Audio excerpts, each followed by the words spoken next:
I welcome all of you to the class again. In the last video, we discussed up to thorns, isn't it? Today we will start with stems modified for photosynthesis. Here you can see a stem. This is flat in shape like this, flat in shape, and the roots will be arising from here. Okay, this flat structure is green in color and it is used for the photosynthesis, or this portion is for the photosynthesis.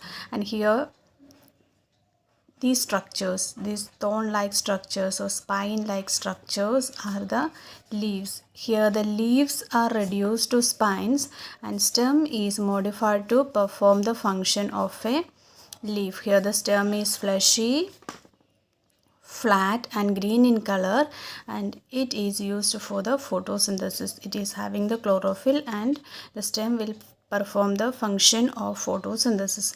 Then example is opuntia or cactus. Then another example is euphorbia. In euphorbia the stem is cylindrical, and same case the leaves are very small leaves and the stem is green in color and it is performing the function of photosynthesis. These two plants are normally seen in desert areas where the availability of water is very less. Then the next one is grass and strawberry. Grass and strawberry, they are modified. The stem is modified for vegetative propagation. You see, there will be some stem growing like this.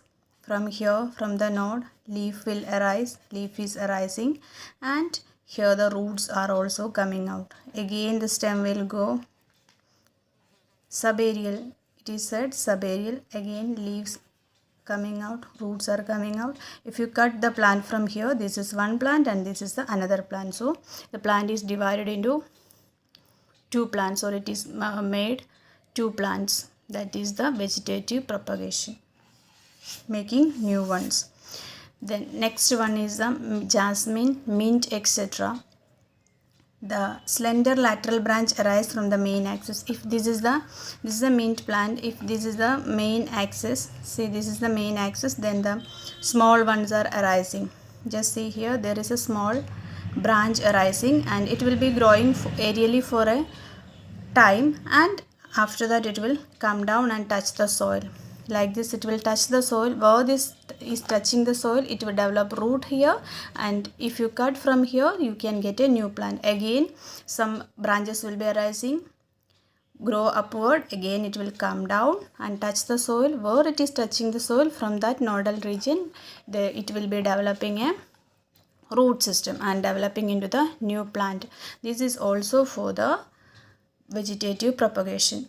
Just see here, slender lateral branch arise from the main axis, grow aerially for some time. Grow aerially for some time. It is growing like this, and after that it comes down and touches the ground. Where it touches the ground, it develops the roots and the leaves and developing into a new plant. If you cut from here, you can get the new plant. That is the modification in jasmine and mint.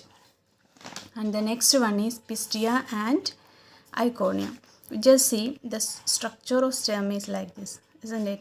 Here is a leaf, here also there is a leaf, then again leaves like this. If just see, this is the stem, there is the internode, isn't it? Just see, there is no internode, continuously leaves are born. So how it will be? It will be like this. It will form a rosette shape type, isn't it?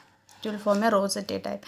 In this case, it is forming a rosette of leaves and tuft of. From here there will be group of roots arising. Okay, so you can't see the internodes in between. So here the internodes are very short so that you can't see the leaves separately like this.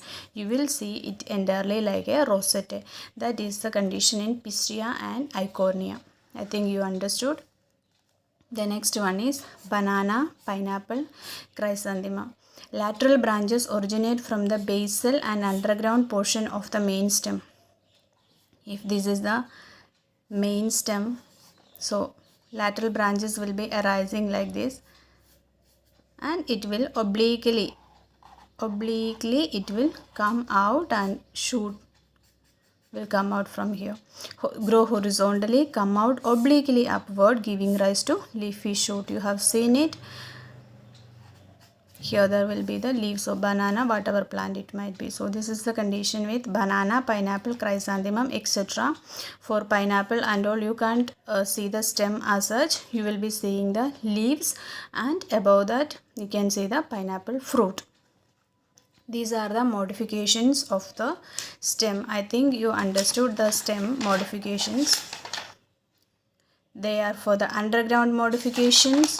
Then another one is stem tendril. Then the next one thorns. Then photosynthesis. Then for the vegetative propagation, there are different types of stem modification for vegetative propagation, like in strawberry, banana is different, jasmine is different, like that. So if you have any doubt, please do give in the comment section. If you need anything extra, please inform in the comment section.